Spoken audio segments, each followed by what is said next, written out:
Episode 19। आवाज लुबाबा हैदर, पेशकश मीरे कारवां। वो मंजर भी बड़ा दिलचस्प था। रूपमती पुश्त के बल फर्श पर पड़ी थी। पंडित उसके ऊपर इस तरह झुका था कि उसकी एक टांग रूपमती की एक तरफ थी और दूसरी तरफ। रूपमती ने उसकी बड़ी बड़ी मूंछों को दोनों हाथों की मुट्ठियों में जकड़ रखा था और जोर जोर से झटके दे रही थी। मुझे रूपमती के साथ रहते हुए 3-4 महीने हो चुके थे। वो अब तक बड़ी बुज़दिल और कम हिम्मत साबित हुई थी। जरा सी बात पर डर जाती थी, लेकिन उस वक्त वो बिल्कुल मुख्तलिफ मालूम दे रही थी। मैंने अपने हरीफ को एक जोरदार ठोकर मारी और मूंछों वाले पंडित की तरफ लपका। उसके पहलू पर एक जोरदार किक रसीद की। वो एक तरफ उलट गया। उसकी मूंछें अभी तक रूपमती की मुट्ठियों में थी। तकरीबन 3 गज आगे दीवार के करीब फर्श पर पड़ा हुआ पिस्तौल चमक रहा था। मैंने लपक कर वो पिस्तौल उठा लिया। रूपमती, छोड़ दो उसे। अब अगर ये कोई हरकत करेगा तो मैं इसकी खोपड़ी उड़ा दूंगा। रूपमती ने पंडित को छोड़ा और अलग हो गई। मैं तुम लोगों से शराफत से बात करना चाहता था, मगर तुम लोग शराफत की जुबान नहीं समझते। अब तुम लोग मंदिर के उस हिस्से तक हमारी रहनुमाई करोगे जहां उस लड़की को रखा गया। कौन लड़की? मंदिर में कोई लड़की नहीं है। मैं उसका चिट्ठा नहीं बताऊंगा। तुम सब कुछ जानते हो कि आज सुबह गणेश मंदिर से उसे अगवा करके यहाँ लाया गया है। अब अगर तुमने किसी बात से इनकार किया तो मैं बिला झिझक गोली मार दूंगा। तुम लोग जो कोई भी हो, जिंदा नहीं बच सकोगे। तुम्हारी लाशें इसी मंदिर में इस तरह गायब हो जाएंगी कि कोई माहिर खोजी भी नहीं ढूंढ सकेगा। पंडित ने जवाब दिया। मैंने उसकी टांग का निशाना लेकर ट्रिगर दबा दिया। गोली उसकी रान में लगी। उसकी चीख निकल गई। दूसरी गोली तुम्हारी खोपड़ी में लगेगी। बताता हूँ, गोली मत चलाइयो रे। अब तुम दोनों आगे चलो। अगर किसी ने गड़बड़ करने की कोशिश की तो मैं बिला दरेक गोली मार दूंगा। मैंने पहले ही पंडित हरिराम जी से कहा था कि परशुराम से दोस्ती मत लगाओ, पर वो नहीं माना, तो आज ये सूरमा उसकी भी खटिया खड़ी कर देगा। जख्मी पंडित कराहते हुए बोला। मैं मुस्कुराए बगैर न रह सका। परशुराम के नाम से इस बात की तस्दीक हो गई थी कि पंडित मुरलीधर इसी मंदिर में मौजूद है और जानकी भी। पंडित हरिराम हमारी कब सुने हैं? परशुराम ने तो विलायती दारू की बोतलें और नई नई लौंडियां देकर उसे राम का रखा है। और उसका दूसरा मित्र, उसने तो पंडित को सफेद पाउडर का चस्का लगा दिया है। ये पाउडर उसकी जान लेवेगा, पर वो नहीं समझेगा। हमारी बात ना मानकर उसने हमारी तो खटिया करी करवाई दी, और वो भी लौंडिया के हाथों। अब वो भी नहीं बच सकेंगे। वो दोनों आपस में बातें कर रहे थे। कई तवील राहदारियां घूमने के बाद बिलाखिर हम एक हॉलनुमा कमरे में आ गए। मूंछों वाले पंडित ने आगे बढ़कर एक मूर्ति के सर पर हाथ रखकर उसे बाएं तरफ घुमा दिया। वो चबूतरा तकरीबन 6 इंच ऊपर उठ गया और फिर घूमता हुआ आधे चक्कर पर रुक गया। चबूतरा घूमते ही नीचे से मौसीकी और गाने की आवाज सुनाई दी। घुंघरुओं की आवाज नुमाया थी। मैंने उन दोनों पंडितों को इशारा किया। वो सीढ़ियां उतरने लगे। उनके पीछे मैं और रूपमती थे। नीचे एक वसी अरीज हॉल था। दबीज कालीन बिछे हुए थे। दीवारों पर बरकी कुमकुमे थे। नाच गाने की आवाजें सामने वाले दरवाजे के पीछे से सुनाई दे रही थी और दरवाजा बंद था। उन दोनों पंडितों में से एक ने दरवाजे को जोरदार झटका दिया। मैंने बड़ी फुर्ती से उन दोनों को धक्का देकर नीचे गिराया और खुद भी उछलकर अंदर आ गया। रूपमती दरवाजे के बाहर ही खड़ी रही। अंदर का मंजर देखकर मेरी आंखें फट गईं। बहुत वसी कमरा था। फर्श पर कालीन था। अतराफ में सुनहरी और सुर्ख कवर वाले गांव तकिए रखे थे। शराब की बोतलें और गिलास पूरे कमरे में बिखरे थे। एक तरफ 3 जवान और हसीन लड़कियां बैठी हुई थी। उनके जिस्मों पर नाकाफी लिबास था। उनसे जरा दूर हटकर 2 साजिंदे तबले और हारमोनियम पर अपने फन का मुजाहरा कर रहे थे। उन दोनों के जिस्मों पर पुजारियों जैसे लिबास थे। एक रक्कासा कमरे के वस्त में तबले की थाप पर रक्स के नाम पर बेहयाई का मुजाहरा कर रही थी। वो 4 आदमी थे जो रेशमी तकियों से टेक लगाए बैठे थे। इन चारों के साथ नीम उरिया लिबास में एक लड़की मौजूद थी।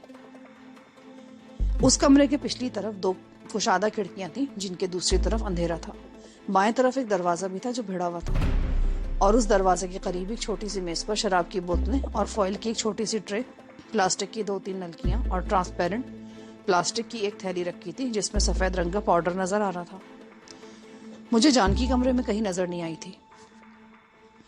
मैंने उन दोनों जख्मी पंडितों को जोरदार धक्के से अंदर गिराया। वो दोनों चीख उठे। उनके चीखने से कमरे में मौजूद लोग उछल पड़े। तबले की थाप रुक गई। रक्कासा चीखते हुए दौड़कर एक कोने में चली गई। दूसरी लड़कियां भी चीखने लगी। एक पंडित फुर्ती से उठा और खिड़की से कूद गया। मैंने फायर किया। गोली अंधेरे में दूसरी तरफ गायब हो गई। एक और पंडित ने खिड़की से छलांग लगाने की कोशिश की, लेकिन मैंने उस पर दूसरी गोली चला दी। लड़कियों की चीखें कमरे में गूंजने लगी। उस कमरे में 4 पंडित थे, जिनमें से एक खिड़की से छलांग लगाकर भाग गया था। 2 नशे में धुत थे। उनमें से एक इस मंदिर का पुरोहित हरिराम अवतार था, दूसरा शायद उसका नायब था, और तीसरा जिसने छलांग लगाने की कोशिश की थी पंडित मुरलीधर था। उसका चेहरा खौफ से पीला पड़ गया था। दोनों जख्मी पंडित, जिन्हें मैंने धक्का देकर गिराया था, उठकर बैठ गए। कौन हो तुम और ये सब क्या है? मुरलीधर गुर्राया। जानते नहीं ये कौन सी जगह है? तुम मंदिर की पवित्रता को। आगे कुछ मत बोलना पंडित, वरना खोपड़ी उड़ा दूंगा। मैं देख रहा हूं कि तुम मंदिर की पवित्रता का किस तरह ख्याल रख रहे हो। वैसे हमारी मुलाकात को इतना अरसा तो नहीं गुजरा कि तुम मेरी शक्ल भूल जाओ। मैं नहीं जानता तुम कौन हो, पर इतना समझता हूं कि तुम यहां से अपने पैरों पर वापस नहीं जा सकोगे। जानकी कहाँ है? कौन जानकी? मैं किसी जानकी को नहीं जानता। मैंने उसके पैरों के करीब कालीन पर फायर कर दिया। वो उछल पड़ा। इस बार गोली कालीन पर नहीं, तुम्हारी टांग पर लगेगी, और उसके बाद पेट पर। जो मैं कहता हूं बता दो मुझे। परशुराम, ये बड़ा जोरावर है, मान ले इसकी बात। जख्मी टांग वाला मुरलीधर की तरफ देखकर कराहा। जानकी कहाँ है? वो इस कमरे में है। मुरलीधर ने भिड़े हुए दरवाजे की तरफ इशारा किया। मैंने रूपमती को आवाज देकर अंदर बुलाया। देखो, जानकी उस कमरे में है या नहीं? रूपमती ने आगे बढ़कर दरवाजा खोला। चंद मिनट बाद वो जानकी को तकरीबन घसीटती हुई कमरे से निकली थी। उसने जानकी को कालीन पर डाल दिया। जानकी की हालत देखकर मैं उछल पड़ा। या तो वो शराब के नशे में मदहोश थी, या उसे हीरोइन इस्तेमाल कराई गई थी। क्या किया ऐसे तुमने? अगर इसे कुछ हो गया ना, तो मैं तुम्हें जिंदा नहीं छोड़ूंगा मुरलीधर। दारू का नशा है, मरेगी नहीं। वो दारू 2 घूंट पिला दो, हरी बोतल वाली।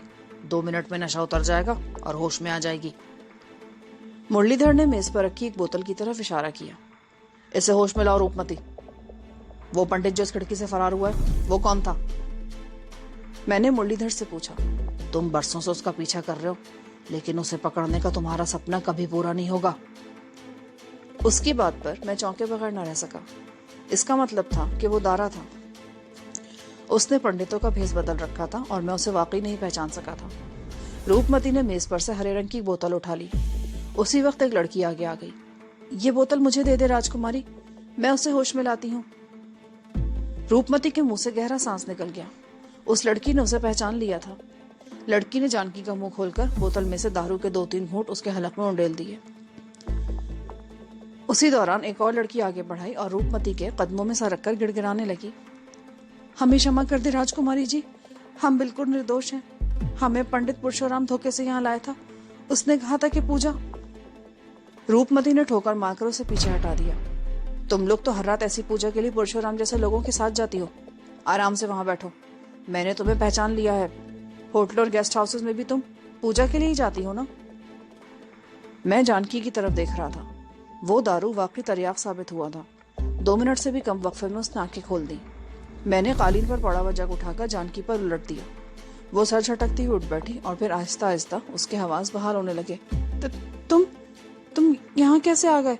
पूजा करने। अपने आप को संभालने की कोशिश करो, घर जाकर तुमसे बात करूंगा। मैं तो ठीक हूँ, यहाँ बात कर लो ना। ये सब हो क्या रहा है? पंडित हरिराम की आवाज सुनकर मैं उसकी तरफ मुड़ा। वो नर्तकी कहाँ गई? और ये महात्मा कौन है? ये महात्मा नहीं, मुसलमान है। करीब खड़े मुरलीधर ने कहा। मुसलमान यहाँ कैसे आ गया? इसने तो मंदिर को नष्ट कर दिया, हमारे धर्म को नष्ट कर दिया। मारो इसे। ये अकेला नहीं है, इसके साथ एक हिंदू नारी भी है, राजकुमारी रूपमती। मुरलीधर आग को भड़काने की कोशिश कर रहा था और मैं उसे रोक नहीं सका। हिंदू राजकुमारी एक मुसले के साथ? मार दो दोनों को। पंडित हरिराम का नशा हिरन हो चुका था। मैंने आगे बढ़कर उसके मुंह पर एक जोरदार पंच मारा। वो चीख कर उलट गया। उसका सामने का एक दांत हिल गया और मुंह से खून बह निकला। हरिराम, हरिराम! वो चीखने लगा। इस मुसलमान ने तुम्हारी तरह किसी मंदिर को अय्याशी का अड्डा नहीं बना रखा। अगर अपनी जान की खैरियत चाहते हो तो आराम से बैठे रहो। पंडित हरिराम कोने में दुबक कर राम राम की गिरदान करता रहा। दूसरा पंडित भी अगरचे हवास में आ चुका था, मगर उसने मधोश राणे में ही आफिया समझी। मुरलीधर, अब तुम बताओगे दारा कहाँ गया? चलो इसी खिड़की के रास्ते बाहर निकलो। तुम उसे तलाश नहीं कर सकोगे, वो छलावा है, अब तक यहाँ से बहुत दूर जा चुका होगा, तो तुम हमें उसके ठिकाने तक लेकर जाओगे। रूपमती खिड़की के फ्रेम पर चढ़कर दूसरी तरफ कूद गई और जानकी को भी सहारा देकर दूसरी तरफ उतार लिया। मैंने आगे बढ़कर मुरलीधर को धक्का दिया, वो भी खिड़की पर चढ़कर दूसरी तरफ कूदा और मैंने भी छलांग लगा दी। हमारे जाने के बाद पुलिस क्या छापा मारेगी, बेहतर है पुलिस के आने से पहले तुम लोग अपना बंदोबस्त कर लो। मैंने लड़कियों की तरफ देखकर कहा और मुड़कर मुरलीधर को धक्का दे दिया। ये एक लंबी सुरंग थी जिसके आखिर में मध्यम रोशनी का बल्ब जल रहा था। मुरलीधर आगे और हम उसके पीछे चलते रहे। मुझे अंदाजा लगाने में दुश्वारी पेश नहीं आई थी कि हम इस वक्त मंदिर की अकवी पहाड़ियों के नीचे थे। इन पहाड़ियों में गार थे जिन्हें तराशकर मंदिर में शामिल किया गया था। तकरीबन 1 घंटे तक हम इन सुरंगों में चलते रहे और फिर एक खुफिया रास्ते से निकलकर खुली फिजा में आ गए। दारा कहाँ है? इन पहाड़ियों में तुम उसे तलाश नहीं कर सकते। ठीक है, तुम आगे चलते रहो, हम तुमसे पूछ लेंगे कि वो कहाँ है। रूपमती हमें रास्ता बताती रही और हम ऊंचे नीचे हमवार रास्ते पर ठोकरे खाते चलते रहे। हम तकरीबन 1 घंटे में अपनी कार के पास पहुंच चुके थे। जानकी उस वक्त तक अपने आप को संभाल चुकी थी। रूपमती ने स्टीयरिंग संभाला और मैं और जानकी पंडित मुरलीधर को अपने बीच में लेकर पिछली सीट पर बैठ गए। शहर के बाज इलाके सुनसान थे और बाज जगहों पर खासी चहल पहल थी। कार जब हवेली में दाखिल हुई तो उस वक्त रात का 1 बज रहा था। जानकी और रूपमती बरामदे वाले दरवाजे की तरफ चली गई और मैं दीवान सिंह के साथ मुरलीधर को लेकर पिछली तरफ एक गैराज में आ गया। हाँ तो मुरलीधर उर्फ पुरुषोत्तम, अब तुम बताओगे कि दारा मंदिर से फरार होकर कहाँ गया है? वो मेरा गुरु है और मैं अपने गुरु के बारे में तुम्हें कुछ नहीं बताऊंगा। हैरत है, कुछ देर पहले तो तुमने पंडित हरीराम और उसके साथियों को भड़काने की कोशिश की थी कि मैं एक मुसलमान हूँ, और अब तुम एक मुसलमान को अपना गुरु मान रहे हो। वो मेरा जाती मामला है। तो फिर ये भी मेरा जाती मामला है। मैंने ये कहते हुए उसके जबड़े पर जोरदार घूंसा रसीद किया। मेरे जाती मामलात में किसी को एतराज करने का कोई हक नहीं है। मैं तुमसे पूछ कर ही रहूंगा कि तुम्हारा गुरु कहाँ गया। मैं नहीं बताऊंगा। दीवान सिंह, इससे मालूम कर उसका गुरु कहाँ है। इसकी जुबान खुलवाने के लिए तुम जो मन में आए कर सकते हो। क्यों पंडित जी, क्या विचार है? दीवान सिंह 2 कदम आगे बढ़कर मुरलीधर के सामने खड़ा हो गया। तुम जो करना चाहो कर लो, पर मैं नहीं बताऊंगा। मुझे दारा ने तुम्हारे बारे में सब कुछ बता दिया है। तुम अपने बारे में बहुत खुशफहमी में मुब्तला हो। थाईलैंड और सिंगापुर में बदमाशों को अपने साथ मिलाकर कत्ल गारत करना और बात थी, पर यह हिंदुस्तान है। पंडित हरीराम सुबह होने तक बहुत कुछ कर चुका होगा। तुम हिंदुस्तान के पंडितों को नहीं जानते। एक हिंदू नारी के साथ तुम्हारी यारी तूफान खड़ा कर देगी। मैं चौंके बगैर न रह सका। मुरलीधर ने मंदिर में भुस में चिंगारी डाल दी थी। अपने करतूत छुपाने के लिए ये उस वाक़े को मजहबी रंग देने की कोशिश करेंगे। पिछले चंद महीनों के दौरान में मैंने यहाँ बहुत कुछ देखा था। यहाँ कई कट्टर हिंदू तंजीमें सरगर्म थी। दूसरे मज़ाहिब से उन्हें शदीद नफरत थी। मुसलमानों से उन्हें खुदा वास्ते का बैर था। मैंने दीवान सिंह को इशारा किया। वो अचानक ही मुरलीधर पर पिल पड़ा। वो लातों और घूसों से मुरलीधर की तवाज़ो करता रहा, मगर वो जुबान खोलने पर तैयार नहीं हुआ। ये ऐसे नहीं मानेगा हुक्म। मुरलीधर के मुंह और नाक के अलावा सर से भी खून बह रहा था। मैं तुम्हें आखिरी मौका दे रहा हूँ मुरलीधर, अगर अब भी कुछ बताते हो तो ठीक है, वरना उखाड़ दूंगा तुम्हारे पैरों के नाखून। मैं कुछ नहीं बताऊंगा। दीवान सिंह ने उसका एक पैर पकड़ लिया। मैंने आगे बढ़कर उसकी टांग पर पैर रख दिया। दीवान सिंह ने उसका पैर मजबूती से पकड़ा और अंगूठे का नाखून प्लास की गिरफ्त में लेकर जोर जोर से झटके देने लगा। मुरलीधर की चीखें गैराज में गूंजने लगी। उसने प्लास को एक जोरदार झटका दिया। अंगूठे का नाखून जड़ से उखड़ गया और खून की धार बह निकली। दीवान सिंह उसे छोड़कर खड़ा हो गया। पंडित फर्श पर लौटते हुए चीख रहा था। दीवान सिंह ने प्लास में फंसा हुआ नाखून बाहर फेंक दिया और मुरलीधर के करीब आकर बोला, तुम्हारे पैर तो तुम्हारे कर्मों की तरह बहुत गंदे हैं। हाथ लगाते हुए घिन आती है। अब मैं हाथ के अंगूठे का नाखून निकालूंगा। वो झुककर बैठ गया और प्लास को हरकत देकर कटकटाने लगा। नहीं नहीं, बताता हूँ। ये हुई ना बात, अब बोलना शुरू करो। फिर पंडित मुरलीधर ने जो कुछ बताया वो बहुत सनसनीखेज था। हम सिंगापुर से दिल्ली पहुंचे थे। 2 दिन वहां रहने के बाद जयपुर आ गए थे। पंडित हरीराम से मेरी बहुत पुरानी दोस्ती थी। मुझे यकीन था कि हम कुछ दिन उसके पास आराम से रह सकेंगे। दारा ने भी मेरे मशवरे पर पंडितों वाला भेष अपना लिया था। हरीराम उससे मिलकर बहुत खुश हुआ और फिर दारा ने ना जाने किस तरह उसे शीशे में उतार दिया। हरीराम को यह भी पता चल गया था कि वो मुसलमान है, पर उसने कोई एतराज नहीं किया क्योंकि दारा ने उसे नित नई अय्याशियां करानी शुरू कर दी थी। दारा ने उसे हीरोइन की लत लगा दी थी। पहले तो दारा का यही प्रोग्राम था कि चंद रोज यहाँ रहकर वो पाकिस्तान चला जाएगा, लेकिन यहाँ मंदिर में पंडितों की अय्याशियां देखकर उसने एक और मंसूबा बना लिया। वो मंदिर पर कब्जा करना चाहता था। उसका मंसूबा था कि पंडित हरीराम और इस मंदिर में रहने वाले दूसरे पुजारियों को हीरोइन का आदी बनाकर कब्जे में कर लिया जाए। इस तरह उन्हें रास्ते से हटाकर मंदिर पर काबिज होना आसान होता। चंद दिन पहले उसने अपने मंसूबे पर अमल शुरू कर दिया था। हफ्ते में एक दिन शहर से खूबसूरत लौंडियां लाकर विलायती दारू मंगवाता और उसके साथ हीरोइन भी इस्तेमाल कराई जाती। हरीराम उससे बहुत खुश था, उसकी हर बात मानने लगा था। मंदिर के तमाम पुजारियों पर उसका जाल मजबूत हो रहा था और दारा का विचार था कि ज्यादा से ज्यादा 2 महीनों में वो हरीराम और उसके साथियों का पत्ता साफ कर देगा। उनकी मौत इस तरह होती कि किसी को शुबा भी नहीं होता। मुझे उस मंदिर का पुरोहित बना दिया जाता। दारा पसे मंजर में रहता। कुछ नए पुजारी यहाँ रखे जाते जो हमारे कब्जे में होते। मैंने मुख्तलिफ मंदिरों में घूम फिर कर अपनी पसंद के पंडित और पुजारियों की तलाश शुरू कर दी थी। कुछ पंडितों को तो मुंतखब भी कर लिया था, लेकिन उन्हें कुछ बताया नहीं था। बड़ा खौफनाक मंसूबा है। अब दारा कहाँ गया होगा? उसने कई ठिकाने बना लिए हैं, पर मुझे अंदाजा नहीं कि वो कहाँ गया होगा। दीवान सिंह, इसका एक और नाखून उखाड़ो। नहीं नहीं, भगवान के लिए मुझ पर दया करो। मैं पहली तकलीफ से मारा जा रहा हूँ। तुम्हारे जख्म का इलाज भी करेंगे, लेकिन पहले अपने गुरु का पता बताओ। मेरा विश्वास करो, मुझे नहीं पता। जितने भी ठिकाने मालूम है सब बता दो। काली का मंदिर और अंबर में कल्याण जी का मंदिर उसके अहम ठिकाने हैं। उसके अलावा उसने शहर में भी 1-2 ठिकाने बना रखे हैं, पर मैं कुछ कह नहीं सकता कि वो कहाँ गया होगा। ठीक है, हम उसे तलाश कर लेंगे। मैं दीवान सिंह को बरामदे में छोड़कर अंदर आ गया। रूपमती और जानकी हॉलनुमा कमरे में बैठी थी। थोड़ी देर बाद मंत्री ने खाना लगा दिया और उसके बाद हम तीनों डाइनिंग टेबल पर बैठे खाना खा रहे थे। सुबह सवेरे ही ठाकुर भानोद सिंह का फोन आ गया। दरअसल रूपमती और जानकी रात को ऊपर वाले कमरे में जाकर सो गई थी, इसीलिए कॉल मैंने रिसीव की। मेरी आवाज पहचानते ठाकुर बोला, कल रात रामगढ़ झील वाले मंदिर में तुम लोगों का कोई फड्डा हो गया था? हाँ, पर तुम्हें कैसे पता? बाद में बताऊंगा, पहले बताओ मामला क्या था। मैंने उसे तमाम तफसील सुना दी। थोड़ी देर पहले मेरे एक दोस्त का फोन आया था। वो अखबारी रिपोर्टर है। वो जानता है कि मैं आजकल रूपमती को दलदल से निकालने की कोशिश कर रहा हूँ। तफसील बताने का वक्त नहीं है। रूपमती की जिंदगी खतरे में है। जितनी जल्द मुमकिन हो सके तुम लोग वहां से निकल जाओ। रूपमती से कहो वो तुम लोगों को लेकर मेरी आगरा मार्ग वाली हवेली में पहुंच जाए। ये हवेली आगरा मार्ग से भरतपुर जाने वाली सड़क पर थोड़ी ही आगे। रूपमती ने वो जगह देखी है। अब तुम लोग ज्यादा से ज्यादा आधे घंटे में वहां से निकल जाओ। मैं हवेली में अपने मुलाजमों को फोन करता हूँ, वो तुम लोगों का ख्याल रखेंगे। बाकी बातें वहीं होंगी। मैं रिसीवर रखकर दौड़ता हुआ ऊपरी मंजिल पर गया। जानकी और रूपमती सो रही थी। मैंने उन्हें जगाया और जब मैं नीचे पहुंचा तो मुंदरी भी जाग चुकी थी। थोड़ी देर में वो दोनों भी नीचे आ गईं।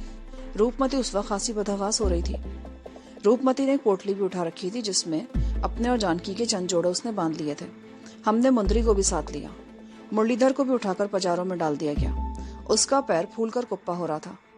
तारा और दीवान सिंह को सूरत हाल समझाकर यहीं छोड़ दिया गया था। मैं गाड़ी चलाकर आगरा मार्ग तक आसानी से पहुंच गया। फिर रूपमती के कहने पर मैंने गाड़ी दाएं तरफ मोड़ ली और उसके तकरीबन 15 मिनट बाद हम भरतपुर जाने वाली हाईवे पर निकल आए। तकरीबन 1 मील का फासला तय करने के बाद रूपमती के इशारे पर मैंने गाड़ी बाएं तरफ सड़क पर मोड़ ली। आगे सीधे हाथ पर मोड़ ले लेना। वो टीले पर जो हवेली नजर आ रही है वही हमारी मंजिल है। मैंने टीले की तरफ जाने वाले रास्ते पर गाड़ी मोड़ ली। टीला जमीन की सतह से चंद मीटर ही बुलंद था और सामने ही वो कदीम हवेली नजर आ रही थी जिसे देखकर जहन में अजीब सा तासुर उभरता था। हवेली के चारों तरफ एकड़ों के हिसाब से जमीन घिरी हुई थी और नारियल के लातादार दरख्त नजर आ रहे थे। गेट पर एक आदमी हमारा मुंतजिर था। उसने गाड़ी देखते ही दरवाजा खोल दिया। वो शख्स खालिस राजस्थानी लिबास में था। सर पर नीले रंग की बलखाती पगड़ी थी। हवेली की इमारत वहां से तकरीबन 100 गज के फासले पर थी। मैंने कुशादा पोर्च में गाड़ी रोकी और इंजन बंद कर दिया। बरामदे में मौजूद मुलाजिम जल्दी से हमारे करीब आया और रूपमती और हम सबको प्रणाम किया। गाड़ी में कोई सामान है राजकुमारी जी? हाँ, पीछे रखा, उतार लो। इतने में दूसरा मुलाजिम भी वहां पहुंच गया। वो दोनों मुरलीधर को वहां देखकर उछल पड़े। राम राम पंडित जी, ये आपको क्या हो गया? ये आपका एक पाया किसने तोड़ दिया? इसे उठाकर किसी कमरे में डाल दो, ठाकुर आएगा तो इसके पाए की मरम्मत की जाएगी। रूपमती बोली तो वो दोनों पंडित को गाड़ी से निकालकर डंडा डोली करते हुए अंदर ले गए। मैं पोर्च से निकलकर खुली जगह पर आ गया। हवेली की इमारत बहुत पुरशुकू और शानदार थी। मैं अपने ध्यान में हवेली को देखता हुआ दाएं तरफ निकल गया और फिर आहट सुनकर मुड़कर पीछे देखा तो जानकी भी खड़ी थी। हम हवेली के पिछली तरफ आ गए। हवेली के अकब में कम से कम 2 एकड़ जमीन 4 दीवारी में घिरी हुई थी और यहाँ का मंजर बहुत अच्छा था। हम हवेली की लंबी चौड़ी इमारत के पिछली तरफ गए। उस तरफ एक वसी बरामदा था। मुंदरी कालू नामी एक मुलाजिम के साथ किचन में मसरूफ थी। उन दोनों मुलाजमीन को ठाकुर ने हमारे बारे में इत्तला पहले से दे दी थी। रूपमती हवेली के मरकजी हॉल में बैठी थी और कपड़ों वाली पोटली भी उसके करीब रखी थी। 1 घंटे बाद हम डाइनिंग टेबल पर बैठे नाश्ता कर रहे थे। कालू और शंकर जिस तरह रूपमती के साथ पेश आ रहे थे उससे अंदाजा होता था कि वो पहले भी यहाँ आती रही है और वो मुलाजमीन उसे अच्छी तरह जानते हैं। नाश्ते के बाद हम लोग घूम फिर कर हवेली देखने लगे। बहुत बड़ी हवेली थी। मेरे अंदाजे के मुताबिक 60-70 अफराद बैक वक्त यहाँ कयाम कर सकते थे। अभी हम टहल ही रहे थे कि बाहर किसी गाड़ी की आवाज सुनाई दी। मैंने मुड़कर देखा। शंकर तकरीबन दौड़ता हुआ गेट की तरफ गया और उसने जैसे ही गेट खोला सया रंग की एक शानदार कार अंदर दाखिल हुई। मैंने ड्राइविंग सीट पर ठाकुर को बैठे देख लिया था। उस वक्त 10 बज रहे थे। वो कार से उतरते ही देर से आने पर माजरत करने लगा और फिर बातें करते हुए अंदर आ गए हम। मामला खासा गंभीर हो गया है। मेरा दोस्त विष्णु एक इंग्लिश इवनिंग का रिपोर्टर है। यह अखबार दोपहर 12 बजे के करीब मार्केट में आ जाता है। विष्णु कत्ल की इत्तला मिलने पर तफसील हासिल करने के लिए पुलिस हेडक्वार्टर गया था। वहां रामगढ़ झील वाले मंदिर का पुरोहित हरिराम और 3 और पंडित भी बैठे थे, जिनमें 2 जख्मी थे। पंडित हरिराम ने पुलिस को एक बड़ी दिलचस्प कहानी सुनाई है।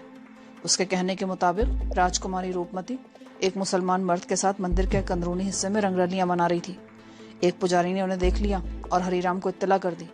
रंगे हाथों पकड़े जाने पर वो दोनों गड़बड़ा गए, मगर शर्मिंदा होने के बजाय वो पंडितों पर चढ़ दौड़े और मारपीट शुरू कर दी। राजकुमारी रूपमती के मुसलमान दोस्त ने एक पंडित को टांग पर गोली मार दी और दूसरे पंडित की नाक का बासा तोड़ दिया। वो बुरी तरह जख्मी हो गए। मजीद ये कि वो पुरुषोत्तम राम नामी एक पंडित को अगवा करके ले गए। पंडित हरिराम ने धमकी दी कि अगर 24 घंटों के अंदर अंदर रूपमती और उसके मुसलमान आशिक को गिरफ्तार करके उस मुखी पंडित को बाजियाब न कराएगा तो शहर के तमाम मंदिरों के पंडित खुद कार्रवाई करेंगे। विष्णु ने पुलिस स्टेशन से निकलते ही एक पब्लिक बूथ से मुझे फोन कर दिया। वो जानता है कि मैं आजकल फिर रूपमती को दलदल से निकालने की कोशिश कर रहा हूँ। ये बात तो मैं नहीं मानता कि तुम दोनों मंदिर में इस तरह गए होगे, लेकिन बहरहाल मैं असल बात जानना चाहता हूँ। मैंने जानकी और रूपमती की तरफ देखा और चंद लम्हों की खामोशी के बाद उसे असल वाकयात से आगाह करने लगा। आखिर में मैं कह रहा था, जिस शख्स की हमें तलाश थी वो तो भाग गया, लेकिन उसका साथी पंडित पुरुषोत्तम हमारे हाथ आ गया है। उसका असल नाम मुरलीधर है। हम उसे अपने साथ लेकर आए हैं। वो इसी हवेली में है। ठीक है, मैं देखता हूं उसे, लेकिन सूरत हाल खासी गंभीर हो गई है। अगर यह साबित कर दिया जाए कि तुम लोग नहीं बल्कि वो लोग रंगरलियां मना रहे थे तो बात बन सकती है। हम साबित कर सकते हैं। वो कैसे? पंडित पुरुषोत्तम उर्फ मुरलीधर हमारे कब्जे में है। उसके अलावा 2 लड़कियों को भी मैं अच्छी तरह जानती हूँ जो उसके साथ थी। उनके साथ कुछ और लड़कियां भी थीं। उन्हें अय्याशी के लिए शहर से उस मंदिर में ले जाया गया था। वो बता सकती हैं कि वहां क्या हो रहा था, लेकिन वो पंडित के खौफ से जुबान नहीं खोलेंगी। अगर उन्हें तहफ्फुज़ की जमानत दे दी जाए तो वो सब कुछ बता सकती हैं। है कौन वो? एक का नाम लाजवंती है, दूसरी का नाम रेखा है। दूसरी लड़कियों के बारे में भी उनसे पूछा जा सकता है। कुछ करना ही पड़ेगा। आज ये खबर जब अखबारों में छपेगी तो अच्छा खासा हंगामा खड़ा हो जाएगा। वैसे पंडित है किधर? शंकर ने उसे पिछले कमरे में डाल दिया है। मैं जरा उसे देख लूं, फिर बात करते हैं। ठाकुर ये कहते हुए उठ गया और मैंने भी उसके साथ ही सीट छोड़ दी। पंडित मुरलीधर हवेली की पिछली तरफ एक कमरे में फर्श पर पड़ा था। उसके हाथ पैर भी पुश्त पर बंधे थे। उसे रात को हमने कुछ खाने को नहीं दिया था और सुबह शंकर ने भी उसे नाश्ता वगैरह नहीं दिया था। वो फर्श पर पड़ा हौले हौले करहा रहा था। तुम्हारे पैर को क्या हुआ है? ठाकुर ने उससे पूछा। कल रात ये मंदिर से निकलकर पहाड़ियों में भागा था। नंगे पैर था। अंधेरे में ठोकर लगी तो नाखून उखड़ गया। मुरलीधर के बजाय मैं बोल पड़ा। मेरा नाखून उखाड़ा क्या है? इन्होंने मुझे बहुत मारा। रात से कुछ खाने को भी नहीं दिया, एक घूंट पानी भी नहीं दिया। मेरी मदद करो वरना मैं मर जाऊंगा। तुम्हें कुछ नहीं होगा, लेकिन तुम मुझे बताओ कि मंदिर में क्या हुआ था। मैं सच सुनना चाहता हूँ। अगर तुमने झूठ बोला ना तो तुम्हारे बाकी नाखून भी उधेड़ दूंगा। ठाकुर ने कहा, राम राम, तुम तो इससे भी कड़े निकले। मुझे पानी दो, वैद्य को बुलाओ, मेरा पैर, मैं मरा जा रहा हूं। शंकर, इसे पानी पिलाओ। वैद्य को भी बुलाऊंगा और तुम्हें खाना भी दूंगा, मगर पहले मंदिर में क्या हुआ ये बताओ। मैं निर्दोष हूं हुकुम। वो हरामी दारा मुझे लालच देकर सिंगापुर से लाया था और फिर यहाँ भी उसने मुझे लालच दिया कि वो मुझे मंदिर का पुरोहित बना देगा, पर वो साला हरामी मुझे फंसाकर भाग गया। वो चंद लम्हों को खामोश हुआ और फिर वो सब कुछ बताने लगा जो उसने मुझे बताया था। अलबत्ता बाज बातें ऐसी थी जिनका मुझे पहले इल्म नहीं हो सका था। आखिर में वो कह रहा था, दारा ने पाकिस्तान जाने का ख्याल दिल से निकाल दिया था। वो इस मंदिर पर हर सूरत में कब्जा करना चाहता था और अगले 2-4 महीनों में अपने मकसद में कामयाब भी हो जाता।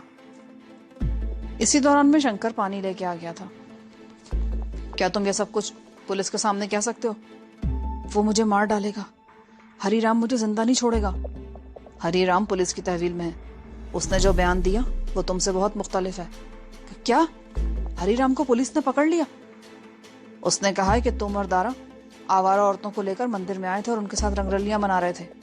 उसने यानी हरीराम ने मना किया तो तुमने और दारा ने उन पर हमला कर दिया, 2 पंडितों को घायल किया और मंदिर से कीमती चीजें चुराकर भाग गए। वो हरामी ऐसा बोला? वो झूठा है, मक्कार और बदमाश है, अपने आप को बचाना चाहता है। मंदिर जैसी पवित्र जगह को उसने अय्याशी का अड्डा बना रखा है। मैं पुलिस को बताऊंगा, सब लोगों को बताऊंगा कि उसके असल करतूत क्या है। ठीक है, आज शाम तक या कल सुबह तक तुम्हें पुलिस के सामने पेश कर दिया जाएगा। हम दारा को भी पकड़ लेंगे। मुझे नहीं लगता कि वो किसी के हाथ आएगा। वो बहुत चालाक है। उसने यहाँ कई ठिकाने बना लिए हैं। हम उसे तलाश कर लेंगे। शंकर, इसे भोजन करो और इसके हाथ भी खोल दो। ये भागने की कोशिश नहीं करेगा और अगर कोई गड़बड़ करे तो खोपड़ी उड़ा देना इसकी। जी हुकुम। मुरलीधर कुछ देर तक कलाइयां सहलाता रहा और फिर अपने पैर सहलाने लगा। उसका पैर टखने तक बहुत ज्यादा सूज गया था। ठाकुर ने मुझे इशारा किया और हम दोनों कमरे से बाहर आ गए। ठाकुर टेलीफोन के करीब बैठ गया और कोई नंबर मिलाने लगा। मैं रूपमती के पास बैठ गया। ठाकुर तकरीबन 15 मिनट तक फोन पर बात करता रहा और फिर रिसीवर रखकर हमारे पास आया। मैंने डॉक्टर श्याम सुंदर को बुलाया है। मैंने उसे मुरलीधर के बारे में बता दिया है। वो उसकी ड्रेसिंग करेगा और दवा वगैरह भी दे देगा। और जब तक मैं इजाजत ना दूं, तुम लोग और खास तौर से तुम रूपमती, तुम लोग बाहर नहीं निकलोगे। मैं कोशिश करूंगा कि ये मामला आज रात तक खत्म हो जाए। अगर ये पंडित लोग सड़कों पर आ गए तो सूरत हाल खासी संगीन हो जाएगी। तुम कहीं जा रहे हो क्या? हाँ, थोड़ी बहुत भागदौड़ तो करनी पड़ेगी। फिर वो मुझसे मुखातिब हुआ, तुम्हारे लिए फिलहाल ज्यादा खतरा नहीं है। तुम्हें बहुत कम लोग जानते हैं। वैसे बेहतर होगा कि तुम भी चंद दिन तक अपने आप को यहाँ महदूद रखो। ठीक है। थोड़ी देर बाद वो शंकर और कालू को कुछ हिदायत देता रुखसत हो गया। हम जब से आए थे मुंदरी किचन में मसरूफ थी। उसने आते ही बावर्ची खाना संभाल लिया था और अब दोपहर के खाने की तैयारी कर रही थी। हम कुछ देर बैठे बातें करते रहे। फिर एक गाड़ी गेट के बाहर आकर रुकी। पता चला कि डॉक्टर साहब आए हैं। डॉक्टर श्याम सुंदर जवान और खूबरू आदमी था। ग्रे रंग का सफारी सूट उस पर खूब जच रहा था। अगर मैं गलती पर नहीं हूं तो तुम हिम्मत सिंह हो? उसने बड़ी गर्मजोशी से हाथ मिलाते हुए कहा। मैं भी मुस्कुरा दिया और उससे हाथ मिलाया। हम पंडित मुरलीधर वाले कमरे में आ गए। अब उसके कमरे में एक चारपाई डाल दी गई थी जिस पर बिस्तर भी बिछा था। मुरलीधर निढाल सा पड़ा था। शंकर भी हमारे साथ आया था। डॉक्टर ने उसका पैर देखा और शंकर से गर्म पानी लाने को कहा। फिर उसका टेम्परेचर चेक करने लगा। मुरलीधर को 102 से ऊपर बुखार था। शंकर पानी गर्म करके लाया। डॉक्टर ने नीचे तसला रखकर खुद मुरलीधर का पैर धोया। उसे कॉटन से खुश्क करके स्प्रिट से साफ किया। जख्म पर स्प्रिट लगते ही मुरलीधर चीख उठा। पैर ज्यादा सूज जाने की वजह से उसके जख्मी अंगूठे की ड्रेसिंग में आधा घंटा लग गया। डॉक्टर ने उसे एक इंजेक्शन दिया और एक कैप्सूल और गोलियां भी दी। चंद कैप्सूल और गोलियां थैली में डालकर शंकर के हवाले कर दी और उनके इस्तेमाल के बारे में उसे बताने लगा। मैं डॉक्टर के साथ तकरीबन आधा घंटा हॉल में रहा। फिर वो चाय पीकर रुखसत हो गया। मैं डॉक्टर को रुखसत करने के बाद स्विमिंग पूल की तरफ आया तो जानकी और रूपमती पूल में पांव लटकाए बैठी थी। आसमान पर बादल गहरे हो गए थे। हवा में भी तेजी आ गई थी और फिर घनगरज की आवाज के साथ मोटी मोटी बूंदें गिरने लगी। मैं बरामदे में कुर्सी पर बैठ गया और लॉन की तरफ देखने लगा। फूलों के पौधे और नारियल के दरख्तों को झूलते हुए देखता रहा। 15-20 मिनट बाद बारिश बहुत तेज हो गई। 3 घंटों की मूसलाधार बारिश ने जल थल एक कर दिया था। रात 8 बजे के करीब ठाकुर भानोद सिंह पहुंच गया। उसके साथ एक खूबसूरत लड़की को देखकर मैं चौंके बगैर न रह सका। ये इन्हीं 2 लड़कियों में से एक थी जिन्होंने मंदिर में रूपमती के कदमों पर गिड़गिड़ाकर माफी मांगी थी।